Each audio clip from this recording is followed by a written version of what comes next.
الحمد لله والصلاة والسلام على رسول الله وأشهد أن لا إله إلا الله وحده لا شريك له وأشهد أن محمدا عبده ورسوله صلوات الله وسلامه عليه وعلى آله وصحبه ومن تبعهم بإحسان إلى يوم الدين أما بعد. Alhamdulillah. Louange à Allah, Seigneur de l'univers, et que la paix et les saluts d'Allah soient sur le prophète Mohammed sallallahu alayhi wa sallam, ainsi que sur sa famille et ses compagnons, chers frères et sœurs dans la foi. J'atteste qu'il n'y a de Dieu digne d'adoration qu'Allah, les très hauts, les miséricordieux, et que le prophète Mohammed est son serviteur et son messager.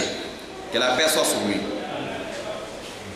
فقد روى الإمام البخاري ومسلم في صحيحهما من حديث أبي بردة رضي الله تعالى عنه قال: بعث رسول الله صلى الله عليه وسلم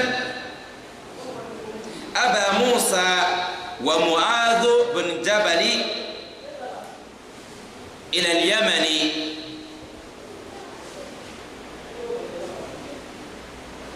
قال: وبعث كل واحد منهما على مخلاف. قال: واليمن مخلفان. ثم قال: يسرا ولا تعسرا وبشرا ولا تنفرا وفي رواية وتطوعا ولا تختلفا. Un hadith qui se trouve dans Sahih Bukhari et Muslim et des hadiths de Burda, Abi Burda qui a dit que le prophète alayhi salatu wassalam, il a envoyé, lorsque Rasul alayhi salatu wassalam, il avait autour de 63 ans, c'est-à-dire il était déjà arrivé autour de entre 60 et 63 ans, il a envoyé Muaz bin Jabal, et Muaz, il était jeune à ce jour-là, moins de 20 ans, il y a 30 ans. On lui confie alors une mission pour aller transmettre l'islam à un autre pays. Un ambassadeur du prophète Mohammed, moins de 30 ans. Ceux qui pensent que nous sommes encore jeunes, Muaz, celui qui connaît le halal et le haram, plus que tout le monde dans cette communauté. Pourtant, il était jeune. Muaz bin Jabal, radiyallahu ta'ala anhu. Oui. Muaz a eu le mérite d'être nommé par le prophète Mohammed alayhi salatu wassalam, aller enseigner, aller appeler, aller faire da'wah en Yémeni, appeler les gens de Yémen vers la religion musulmane. Muaz bin Jabal, avec Abu Musa al-Ash'ari. Le prophète alayhi salatu wassalam, à ce jour-là, il disait à Muaz, quand tu parles à Muaz, pour moi, à ton retour, c'est ma tombe que tu verras. Allahu Akbar. C'est ma tombe que tu vas venir trouver ici à Muaz. À ce jour-là, il y a beaucoup de larmes qui sont coulées. Le prophète a parlé beaucoup de choses. Et c'était un jour un peu dur, parce que Muaz voyait tout ce que le prophète dit, c'est la vérité. Ça veut dire que ça c'est, on voit ça c'est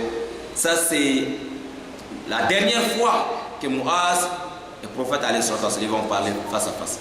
Le prophète dit à Muaz, je vais t'envoyer à Yémen, aller appeler les gens de Yémeni vers l'islam, vers l'unité d'Allah, mais c'est ma tombe que tu verras ici. Quelques mois plus tard, la Rasul est parti. Ah oui. Mais ce qui nous intéresse encore ici, lorsqu'il les a envoyés, il a dit à Muaz et Abu Musa, vous allez appeler les gens vers Allah unique, l'adoration d'Allah, c'est-à-dire vous allez d'abord sensibiliser les gens, la ilaha illallah veut dire quoi? Vous allez commencer avec ça. Lorsqu'ils vont accepter l'adoration d'Allah seul. Et lorsqu'ils vont accepter l'attestation de la foi, vous allez parler aussi de la prière. C'est-à-dire, vous allez d'abord expliquer. Lorsqu'ils vont accepter ça, vous allez parler aussi, deuxième étape, la prière. Lorsqu'ils vont comprendre aussi la prière, comment ça fait la prière, vous allez ajouter troisième pilier de l'islam, c'est quoi? Azakat. Lorsqu'ils vont commencer à faire ça aussi, vous allez aussi parler des quatrième piliers de l'islam, à Sawm, les jeûnes du mois de Ramadan. Lorsqu'ils vont comprendre ça, vous allez ajouter cinquième, Al-Hajj, le pèlerinage à la maison sacrée d'Allah pour ceux qui ont les moyens. Vous voyez, le prophète a expliqué quoi ici? C'est pour dire aux prédicateurs de se référer alors il y a une tradition de Mohammed et autrement dit, la vie de Mohammed. Il n'a pas dit à Muaz, lorsque vous arrivez à Yémeni, vous allez dire aux gens de Yémen, à partir d'aujourd'hui, vous tous, vous allez accepter la ilaha illallah, la prière, la zakat. Celui qui ne fait pas ça, il est kafir. Celui qui ne fait pas ça, il va être dans l'enfer. On va enlever sa tête. Et c'est comme ça que le prophète a dit, non, ad-daraja. Yani ad-da'wa bit-tadarruj. Ad-da'wa bit-tadarruj. On appelle les gens avec la religion d'Allah subhanahu wa ta'ala, étape par étape. Ad-da'wa bit-tadarruj. Celui qui veut installer tout à un coup, lui, il vient déranger tout. Le prophète Mohammed il a fait 10 ans à la Mecque seulement pour sensibiliser les gens. La ilaha illallah Muhammad Rasulullah. 10 ans plus tard, on a ajouté maintenant les 5 prières journalières. Après ça, ils ont seulement fait le 2 à la Mecque. 5 prières journalières. Yani, avec la ilaha illallah. Ok? À la Mecque. Mais dans tout ça, la Rasul n'a jamais fait une prière de Zohor à 4 rakas à la Mecque. La prière de Asr, Rasul n'a jamais fait 4 rakas à la Mecque. La prière de Isha, Rasul, durant sa vie, il n'a jamais fait une prière de Isha 4 rakas à la Mecque.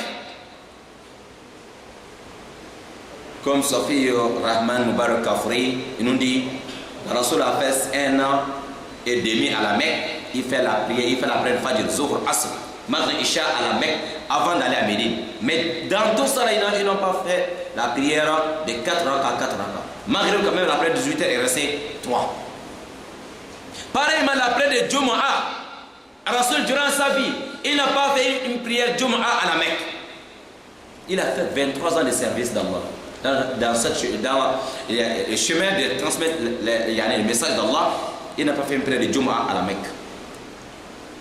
L'après de Jumu'ah, la révélation de son Seigneur Mohammed, il était encore à la Mecque. Mais il avait son ambassadeur à Médine, Moussa ibn Umayya. Il a écrit Moussa, il faut commencer à faire la prière de Jumu'ah avec les gens de Médine. Nous, on arrive. On n'a pas fait ça à Mecque. Arrivé à la Mecque, Yani à Médine, quand Rasul s'est bien installé, après il a fait un voyage à la Mecque pour venir conquérir Al-Kaaba 8 ans plus tard. Mais durant ce voyage, il a fait à peu près 18 jours. Dans les 18 jours-là, la prière toujours il faisait 2 rakas. Il n'a pas fait 4. Pareillement, un voyageur, la prière de Jumu'ah n'est pas obligatoire sur un voyageur. C'est pour cela, Rasul revient encore deuxième fois à la Mecque. C'était au cours de son pèlerinage d'adieu. Il avait 63 ans. Les jours de Arafat, c'était les jours de Jumu'ah. Ils n'ont pas fait Jumu'ah. Ils ont fait seulement Khutbah de Arafat. C'est ça l'islam. Il a envoyé Muaz ibn Jabal à Yémen. Il dit, commencez avec la ilaha illallah Muhammad Rasulullah. Après vous allez ajouter la étape par étape. Il n'a pas dit, vous allez dire tous, celui qui refuse, on va envoyer une armée. Est-ce qu'on a fait ça? Non. La ikrah fi din. Ni contrainte dans la religion.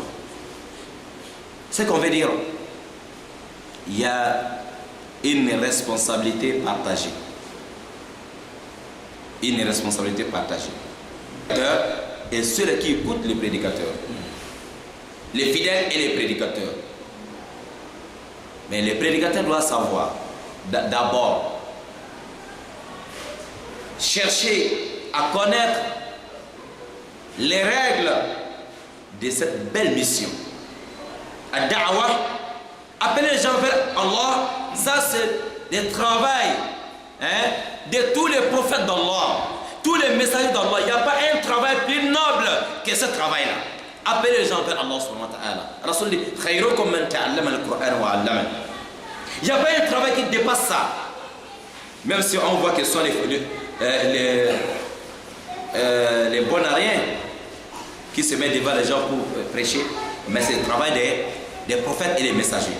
Même si on voit que ce sont les voyous ou les gens qui ne veulent pas faire quelque chose, qui sont là pour prêcher, mais il faut savoir que c'est le travail des prophètes et des messagers. Et celui qui doit faire ce travail-là, il ne doit pas être quelqu'un qui ne maîtrise pas l'histoire de l'islam, qui ne maîtrise pas ce noble travail, les règles. Chaque chose a des règles.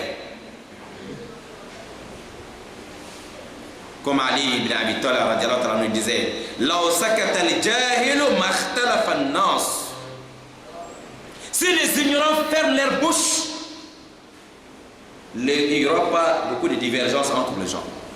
Mais si les ignorants aussi prêchent, les ignorants, ceux qui ne maîtrisent rien, et aussi se mettent devant les micros pour faire passer les messages, ils vont amener beaucoup de désordre dans l'islam. Ils vont pousser même beaucoup de fidèles à aller faire des désordres. Parce que lui-même, il ne mérite pas. Parce que lui-même ne connaît pas. Même si tu aimes ton père, comment? Mais on te dit que ton père n'a jamais conduit une voiture. Tu peux accepter que ton père conduit la voiture, toi tu montes dedans? Hein? Oui, c'est mon père, j'aime mon père. Mais mon père ne connaît pas conduire une voiture, n'est-ce pas? On dit, si ce n'est pas mon père, moi je ne rentre pas dans la voiture de quelqu'un d'autre. Pourtant je sais que mon père n'a pas le permis. Est-ce que vous avez trouvé quelqu'un qui va accepter ça? Non. Écoutez les gens qui maîtrisent un peu cette affaire. Surtout les réseaux sociaux aujourd'hui, n'importe qui se met pour transmettre alors le message de l'islam. Parfois, il y a certaines choses qu'on peut faire dans certains environnements qui ne marchent pas avec la réalité de certains environnements. Imam Shafi'i arrivé en Égypte, yani Irak, il a son mazhab al-qadim, l'ancienne école d'Imam Shafi'i. Toutes les questions, les avis juridiques de l'imam Shafi'i d'Irak est différent des avis juridiques de l'imam Shafi'i d'Égypte. C'est ça on appelle mazhab imam Shafi'i, yani al-qadim wal-jadid. Pourtant c'est la même personne. Ou bien on veut dire que quand il était en Égypte, en Irak, il n'avait pas beaucoup de connaissances. Non, mais c'est deux pays différents. Les réalités ne sont pas les mêmes. On est d'accord? Mali et Gabon, les réalités ne sont pas les mêmes. Arabie Saoudite, Gabon, les réalités ne sont pas les mêmes. Le même avis juridique ne doit pas, alors on ne doit pas utiliser. Peut-être ce que les savants ont dit, bon, on peut faire ça au Mali, on peut faire ça au Sénégal, ou bien en Irak, ou bien. C'est pas ça obligatoirement qu'on doit utiliser dans tous les pays. Les réalités ne sont pas les mêmes. À l'Usul, il n'y a pas de problème. Mais à Furu, les 5 prières, il n'y a pas de problème. Tu es au Mali, tu es au Gabon, on fait 5 prières. On est d'accord? Pèlerinage, c'est pareil. Ce sont les Al-Usul. Mais ce qui concerne le Furu, on doit faire très attention. Vous voyez, Akhil Karim, ici, regardez, les 16 passés, samedi,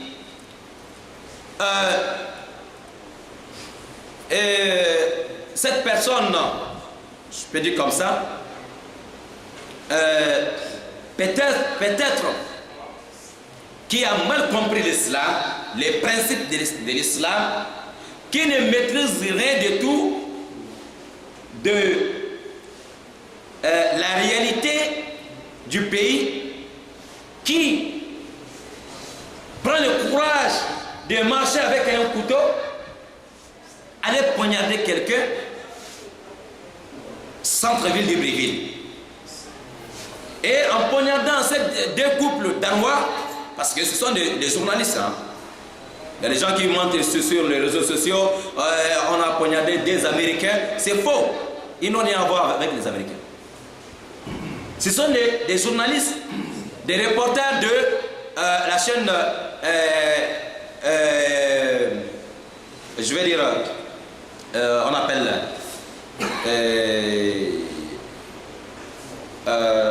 il y a une chaîne qu'on appelle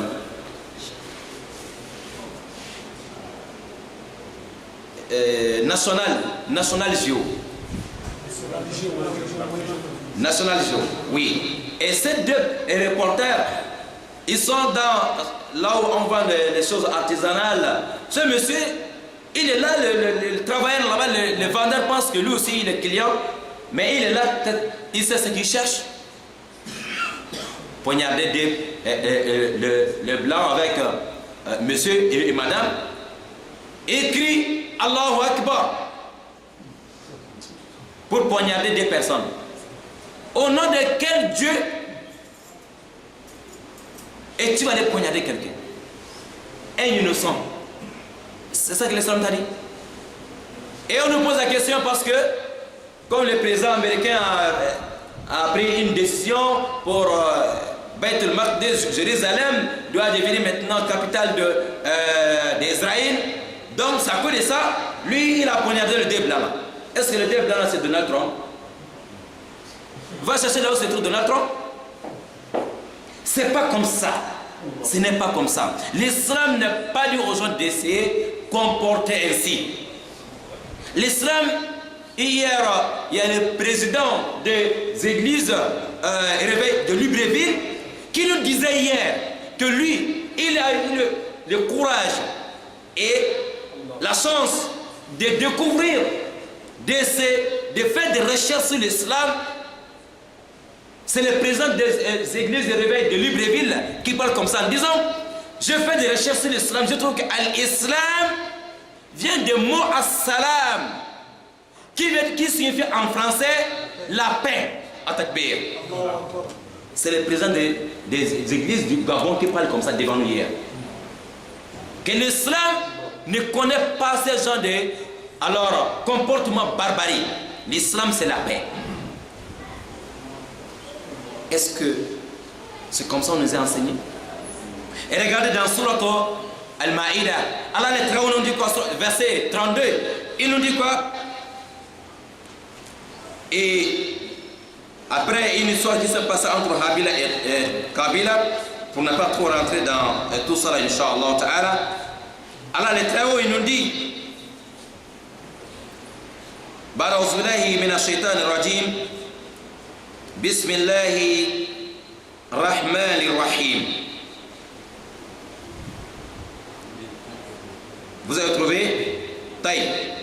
Lorsqu'il dit من أجل ذلك كتبنا على بني إسرائيل أنه من قتل نفسا بغير نفس أو فساد في الأرض فكأنما قتل الناس جميعا ومن أحياها فكأنما أحيا الناس جميعا. Coran Sourate 2 verset 32 condamne fermement ces genres de comportement. L'islam dit, il a commencé en disant: pour cette raison, nous avons prescrit au fils d'Israël, celui qui aurait, celui qui tuerait une seule personne, celui qui tuerait une seule personne. Le Coran nous dit: Man qatala nafsan, celui qui tuerait une seule personne non coupable. Non coupable. Allez tuer une personne innocente.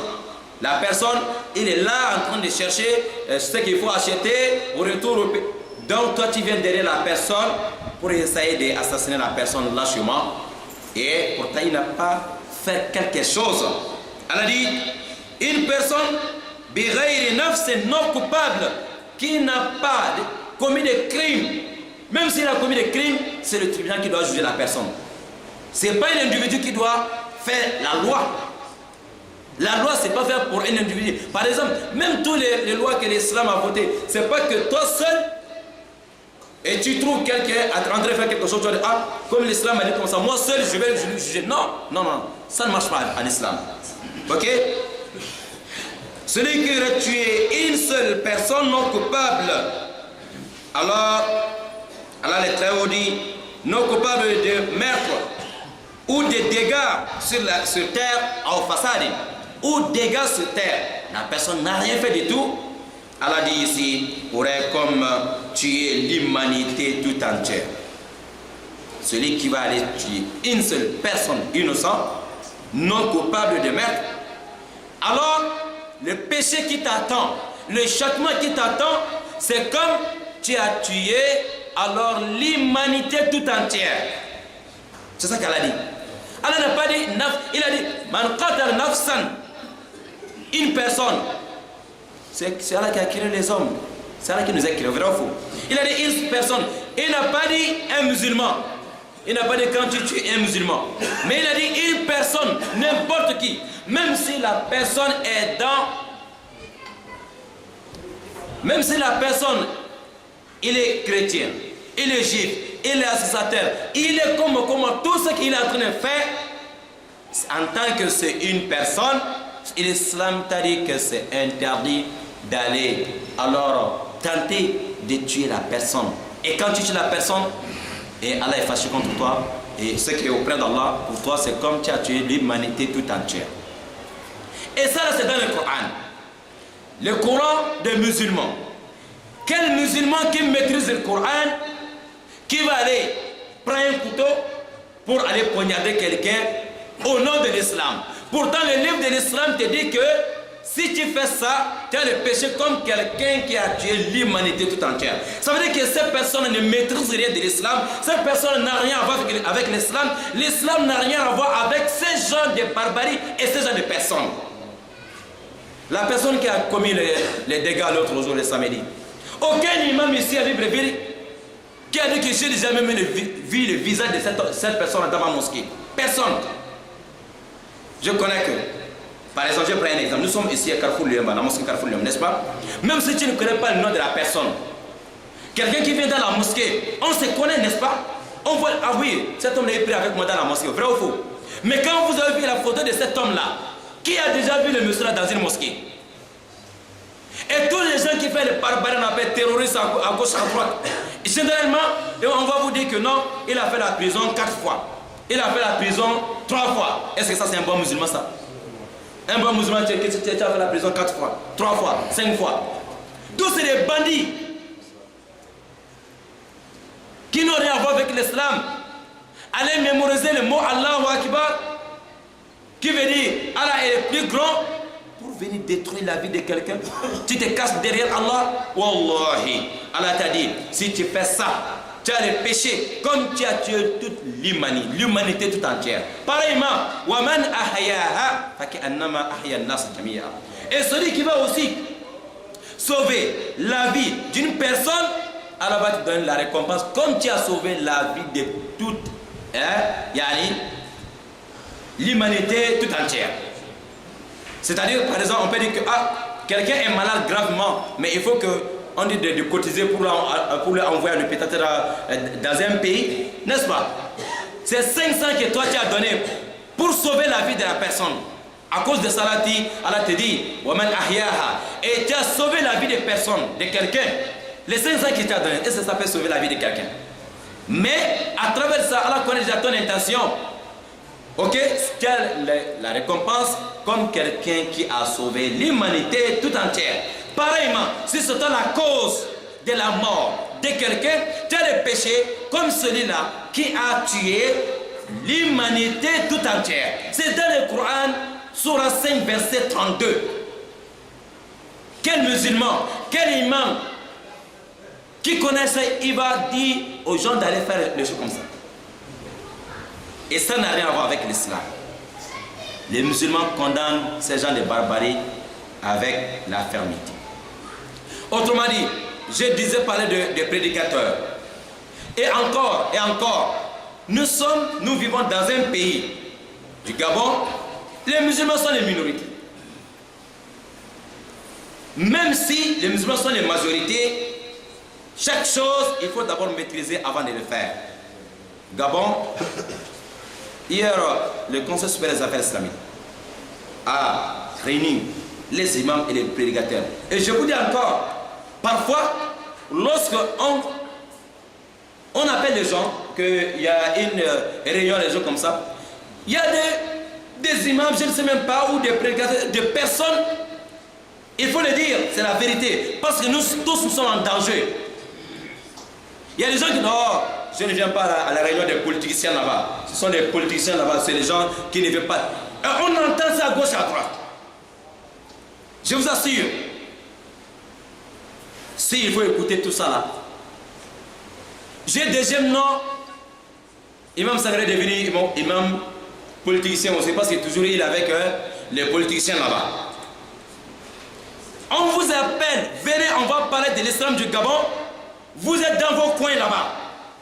Et après, vous montez sur vos minbars, commencez à envoyer tout le monde dans l'enfer. On dirait c'est vous les gardiens de l'enfer. On dirait c'est vous les ministres de l'intérieur d'Allah. On dirait c'est vous les ambassadeurs d'Allah. On dirait c'est vous qui détenez les dossiers de tout le monde, ceux qui doivent aller à l'enfer ou dans le paradis. Est-ce que l'islam t'a dit de venir juger les gens? C'est là qu'il est là pour juger les gens. Nous ne sommes pas là pour dire à quelqu'un, tu vas aller dans l'enfer ou pas. Il y a beaucoup de prêches à faire que d'envoyer les gens tous les jours dans l'enfer. Prophète sallallahu alayhi wa sallam, et regardez tous les enseignements de Rasulullah sallallahu alayhi wa sallam, le mot de l'enfer c'est pas beaucoup. Il dit, كل أمتي يدخلون الجنة إلا من أبى قيل ومن يأبى يا رسول الله قال من أطاعني دخل الجنة ومن عصاني فقد أبى. Il n'a pas dit يدخل النار. Il a dit toute personne de ma communauté vont rentrer dans le paradis sauf celui qui va refuser. On dit oh prophète, qui va refuser de rentrer dans le paradis? Il dit oui, celui qui va me obéir, il va rentrer dans le paradis. Désobéir, il fait quoi? Voilà. Tellement Rasoul n'a pas aimé le nom d'enfer, il n'a pas prononcé. Il a dit celui qui va me désobéir, celui qui a refusé de rentrer dans le paradis. Pourtant il devait dire celui qui va refuser de me obéir, il va aller dans l'enfer. Mais tellement Rasoul n'aime pas le mot de l'enfer. Et si tout est prêche, l'enfer, kafir, bid'a, haram, kafir, bid'a, haram, subhanallah. Quand Rasoul a envoyé Mu'az ibn Jabal à Yémen et Abu Musa al-Ash'ari, il dit non. Vous allez commencer avec la ilaha illallah doucement. Après, vous allez parler de la prière. Après, vous allez parler de zakat. Et le jeûne de mois de Ramadan, le pèlerinage. Mais attention, il ne faut pas rendre les choses difficiles. Choisis toujours le côté qui est facile. En tant que ce n'est pas le péché. Aujourd'hui, je vous dis quelque chose. Je dis que tout le monde est dans le danger. Parce que c'est la première fois que ces gens, les attaques arrivent au Gabon. Mais les enquêtes sont en cours. Et je ne vous cache pas. Et ce que on nous dit, cette affaire, qu'Allah nous en préserve, mais ça peut aller jusqu'à la fermeture de certaines mosquées à Libreville ici. Donc, ce que nous traite depuis les prédicateurs des politiciens, c'est la réalité du pays. Il faut d'abord maîtriser avant de parler d'Allah. Ce qu'on peut dire en Arabie Saoudite, si tu dis ça à Libreville, tu vas amener des problèmes. Ce qu'on peut dire dans un pays comme Mali, peut-être 95% musulmans, tu ne peux pas dire ça à un pays que les musulmans n'arrivent pas à 10%. Alors, l'islam du Gabon, il faut considérer comme l'islam de Makka. Il ne faut pas d'abord arriver à la Mecque. Yani à Médine. L'islam de Makka, c'est quoi? Les musulmans, avant, il y a beaucoup de choses. Les musulmans sont musulmans, mais il y a certaines choses qu'Allah n'a pas interdites. Doucement, et pour que les gens comprennent les choses. Ok? Mais arrivé à Médine maintenant, c'est là, l'interdiction de l'alcool est venue maintenant fermement. Ok? Le jeûne de Ramadan est commencé à Médine. Les musulmans n'ont pas commencé à la Mecque. Hein? Le Umrah, le Hajj, tout ça c'est à Médine. Pour que les gens comprennent les choses un peu. Ali ibn Abi Talib, lorsque son père, qui était associateur, un athée, Abu Talib, un athée, lorsqu'il est décédé, on a fait quoi avec son corps? Le prophète a dit à Ali d'aller enterrer son père. Ali est musulman, le prophète est musulman, son père. Pourtant, ce sont les athées, les mouchriks, que l'islam nous fait attention beaucoup par rapport aux chrétiens et les yahoud. Dans le surah 5, verset 5, dans le Coran, Allah nous dit, la nourriture préparée par les chrétiens ou les Yahoud, et même les femmes, ce n'est pas interdit, c'est halal pour les musulmans. Mais pour les associataires, Allah n'a pas dit que c'est halal. Allah n'a pas permis à un musulman d'aller épouser une femme associatrice. Mais une femme chrétienne Yahoud, Allah a permis cela. Le mouton égorgé par un idolatrice ou bien un adorateur, yani un associateur qui a égorgé un mouton, c'est haram pour un musulman de manger ça. Mais un chrétien, tu viens trouver un chrétien en train d'égorger un mouton, on mange ensemble. Vrai ou faux? C'est dans le Coran, verset 5, surat 5, surat al-Ma'ida dans le Coran. Pareil comme le Yahoud. Mais les athées, lorsqu'il est décédé, le prophète dit à Ali d'aller enterrer son père. Ali, parce que c'est son père. Il y a des l'un parce qu'ils sont proches. Mais aujourd'hui, quand tu prêches peut-être que non, un musulman, si l'un de tes parents qui n'est pas musulman est décédé, d'aller accompagner. Quand tu dis ça à Libreville, tu vas entendre certains imams, tu vas dire non, lui, mais il est devenu kafir. Comment il va dire à un musulman d'aller au funérailles d'un non-musulman? Rasoul alayhi salam, un jeune Yahoud juif, il était malade. Rasoul s'est déplacé, allait rendre visite à cet enfant qui est malade, juif. Arrivé là-bas, il a profité de faire da'wah, d'appeler cet enfant vers Allah. L'enfant regarde le visage de son père. Son père dit, écoute ce que le papa de Qasim te dit. Atakbir. Écoute Mohammed. L'enfant dit, Ashhadu ilaha illallah wa anna Muhammad Rasulullah. Le père n'a pas rentré dans l'islam. Mais il dit à son fils, écoute ce qu'il te dit. Parce que Mohammed a montré le vrai visage de l'islam. Il s'est déplacé en tant que meilleure créature d'Allah, aller rendre visite à un juif. Mais est-ce que c'est ça que nous on prêche aujourd'hui? Si tu vois une personne de 53 ans qui vit au Gabon, 19 ans, on ne nous connaît même pas dans une mosquée, il prend un couteau pour aller poignarder quelqu'un en disant Allahu Akbar. Tu viens de quel islam? L'islam t'a dit ça? Alors, lorsqu'il envoie les hommes sur les champs de bataille, il disait, ne touchez pas les chrétiens qui sont dans leurs églises en train d'adorer Allah. Ne touchez pas. Ne touchez pas les juifs qui sont dans leur lieu de culte. Respectez-le. Le combat, c'est entre vous et ceux qui sont armés qui font le combat avec vous. Mais ceux qui sont dans leurs maisons, dans leurs champs, dans leurs plantations, ne les touchez pas. Même les arbres, ne coupez pas les arbres n'importe comment. C'est ça les enseignements de l'islam. Mais aujourd'hui, combien les églises on a bombardé? Combien les églises bombardées à gauche, à droite? Il est temps qu'on change, qu'on se dit la vérité en face. Que certains fatwas de certains pays, on ne peut pas utiliser n'importe où, n'importe comment. Je prends un exemple. Il y a des pays, il y a des gens qui peuvent naître comme ça, jusqu'à l'âge de 60 ans. Ils ne verront même pas un chrétien comme ça en face, ils voient seulement la télé. Vrai ou faux?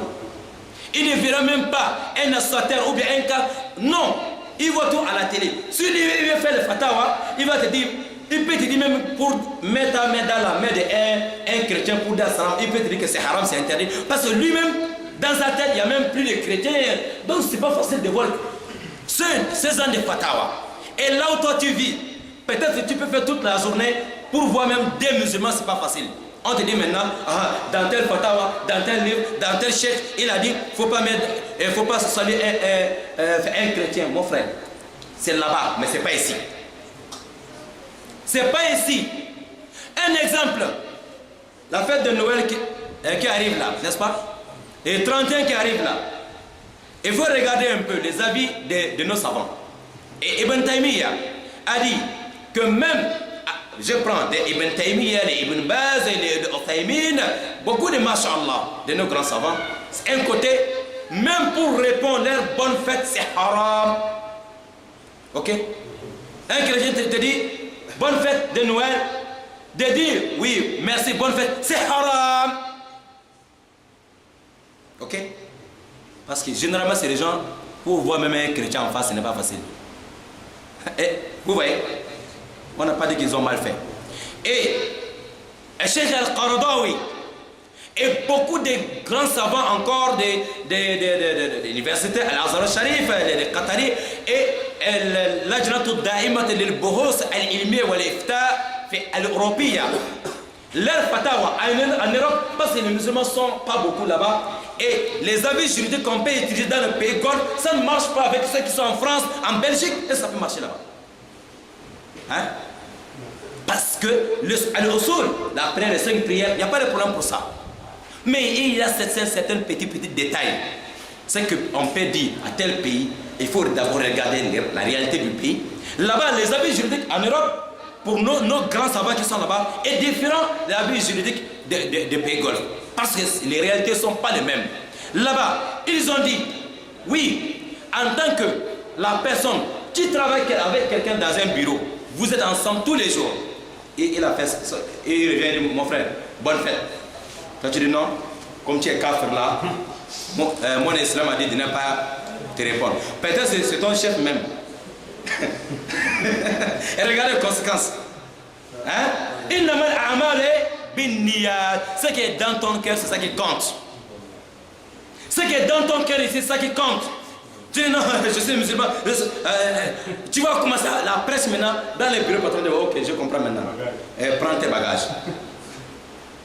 Est-ce qu'il y a des choses comme aujourd'hui, on a fait une émission à la radio, il y avait un débat en disant les chrétiens, par exemple nos frères musulmans qui sont au Gabon par exemple, peut-être la personne dans son village ou bien à la famille, il est le seul musulman. Ok? Tu dis à la personne, si un chrétien t'invite pour aller fêter bonne année avec lui, il ne faut pas aller là-bas. N'est-ce pas?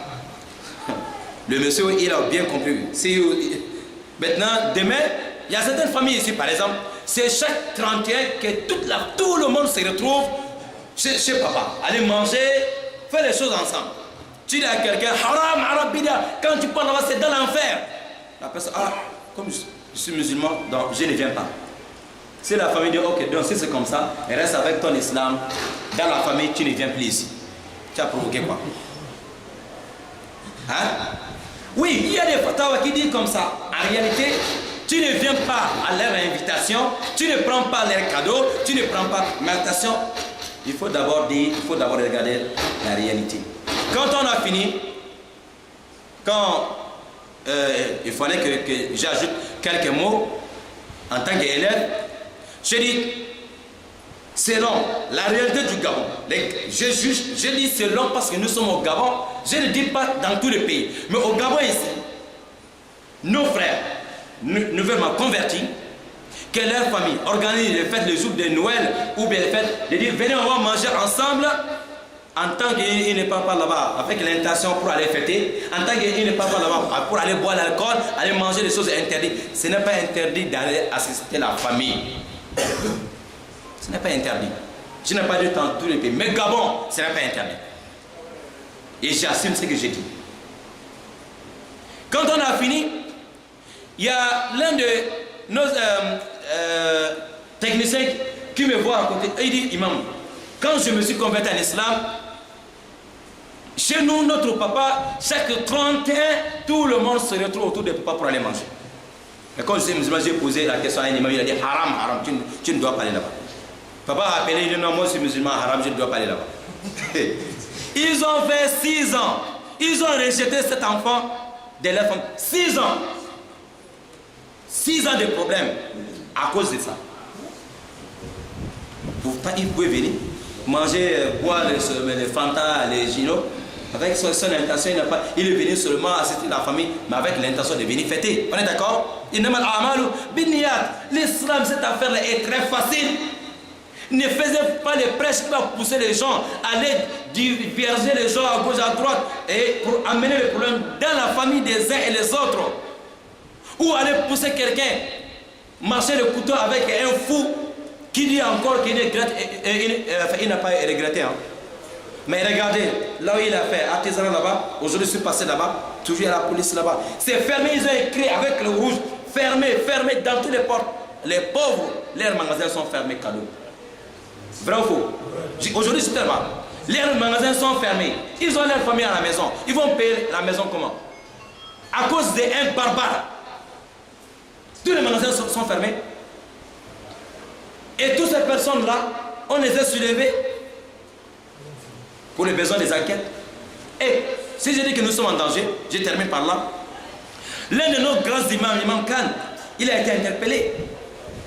Imam Khan du commissariat central, on est venu le soulever. Ok? Hier, on était à la réunion ensemble. Après, on a parlé comme ça en face. Il m'a expliqué. Mais avant ça, Imam Khan, parce que c'est quelqu'un, il est connu auprès des responsables de l'islam au Gabon, surtout le Conseil supérieur islamique. On sait comment il prêche, on connaît comment il est. Conseil est venu alors intervenir en compagnie avec le Conseil spécial de la communauté musulmane pour venir alors et confirmer que sur cette affaire-là, lui, il ne peut pas faire ça dans les prêches, il ne connaît rien dedans. Ils ont venu soutenir Imam Khan. On a libéré. Mais la question qu'Imam Ismaël a posée hier, président du conseil, même s'il y a beaucoup de nos grands savants voient qu'il est déjà dans l'enfer, nous qui sommes toujours à côté de lui, tout le monde sont dans l'enfer. Non! C'est la réalité du pays qu'il faut d'abord regarder avant de répondre à certaines questions. Et il a dit quoi? Il dit, est-ce que tous les prédicateurs du Gabon, est-ce que le conseil peut aller soutenir tout le monde en cas de c'était quelqu'un d'autre? Il y a certains ici, il faut qu'on se dise la vérité, leur façon de prêcher. Moi, tu ne peux pas avoir le courage d'aller à la police pour dire que lui là, non, il ne peut pas faire des choses comme ça. Parce que entre nous-mêmes, il y a des gens qui ont envoyé les uns et les autres déjà dans l'enfer.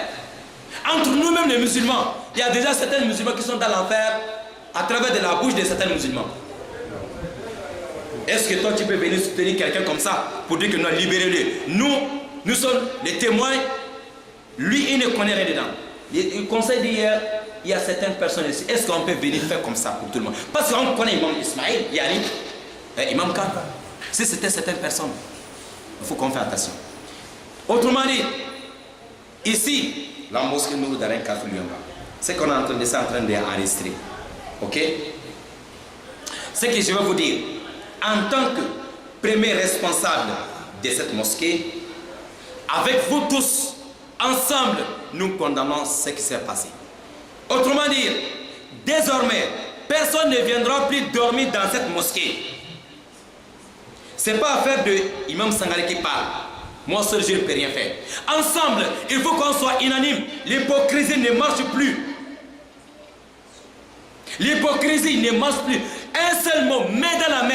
Si les gens qui viennent dormir dans la mosquée, non, attention. Les choses, les temps, maintenant, ce qui se passe au pays, c'est grave. On ne veut pas voir les problèmes. On est d'accord? Personne ne viendra plus dormir dans la mosquée Nour Darin encore. Si c'est pour prêcher, encore. Si c'est pour prêcher, tu nous dis d'abord si tu veux parler sur quoi. N'importe qui ne vient plus ne prêcher dans notre mosquée, n'importe comment. C'est fini. Il faut qu'on soit unanime. S'il y a un problème, je sais c'est moi la première personne qu'on va interpeller. Mais si ça dépasse, tu peux être dedans. Hein. Vous êtes d'accord? Si ça dépasse, ça ne sera pas seulement la tête de l'imam Sangaré qui va aller répondre. Mais un beau matin seulement, nous tous on est dans la mosquée, on peut nous soulever tous parce que la personne a prié ici, ou bien la personne a prêché ici, ou bien la personne a dormi ici, vrai ou faux? Et j'avais déjà dit ça une fois, mais ça n'a pas été respecté. Et je vais encore dire aujourd'hui, on n'est pas contre un connaisseur, on n'est pas contre un prédicateur. Je pense que ici, on se connaît, quelqu'un qui connaît ici, il peut venir prêcher, on sait qu'on se connaît ici déjà dans la mosquée. Mais un étranger, je veux dire, quelqu'un qu'on ne connaît pas dans le quartier, il vient prêcher dans la mosquée, dormir, pas fini, on ne sent plus dedans. Et tous les prêches qu'on fait encore dans notre mosquée, on doit savoir la personne va prêcher sur quoi avant de prendre le micro. Quelqu'un qui prend le micro et dit non, non, monsieur, on ne connaît pas ce que tu veux dire. Et nous sommes unanimes dans la mosquée que non, on arrête d'abord jusqu'au nouvel ordre. Mais si on dit, Imam Sangaré dit ne pas prêcher, maintenant ça c'est maintenant l'hypocrisie. Mais je n'ai pas peur de ça. Hein. Mais c'est pour dire que l'union fait la force. S'il y a un problème, ce n'est pas seulement Imam Sangaré qui va aller répondre. Tous nos frères qui leurs magasins sont fermés, ils ont eu quoi à voir. Mais parce qu'ils étaient là au moment, mauvais endroit. l'affaire est passée devant eux, ils ne connaissent pas le monsieur. N'est-ce pas? Donc, cette affaire, ce qu'on vient de dire, je veux qu'on mette ça en application. On ne vient plus prêcher ici n'importe comment, n'importe qui ne vient plus ici prêcher. Pourquoi on a interpellé Imam Khan? Parce que le monsieur a dit à la police là-bas qu'il a dormi à la mosquée centrale 3 fois. On est d'accord? S'il avait dit qu'il a dormi dans la mosquée Nour Darein, s'il avait dit qu'il a dormi dans notre mosquée, on est en train de parler le nom d'Imam Khan, ça devait être le nom d'Imam Sangari, vrai ou faux? Peut-être ça devait s'arrêter là-bas, ou bien on vient soulever tout le monde. Donc il ne faut pas qu'on prenne ça à la légère. L'affaire là est grave, est très grave. Ce qui se passe ailleurs, ça ne doit pas arriver au Gabon. Ensemble, jamais et plus jamais, on ne veut plus entendre, on ne veut plus voir ce genre de choses au Gabon.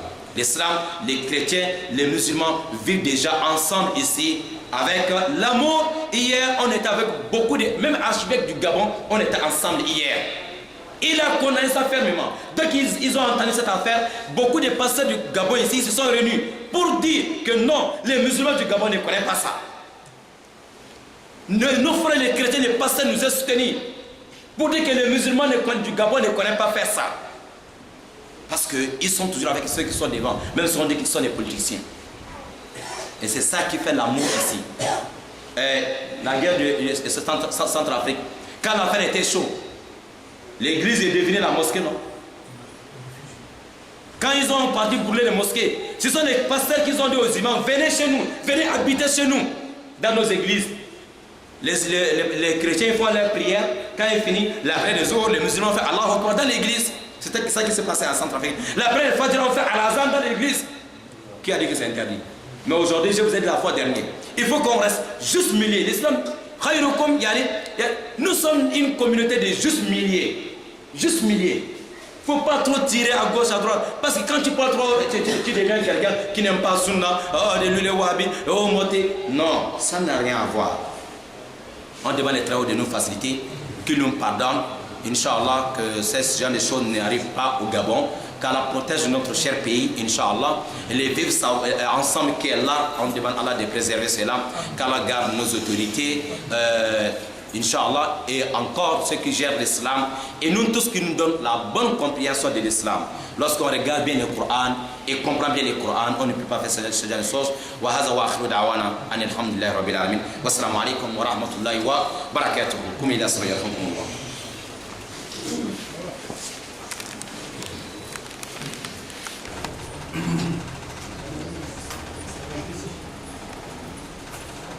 Allah.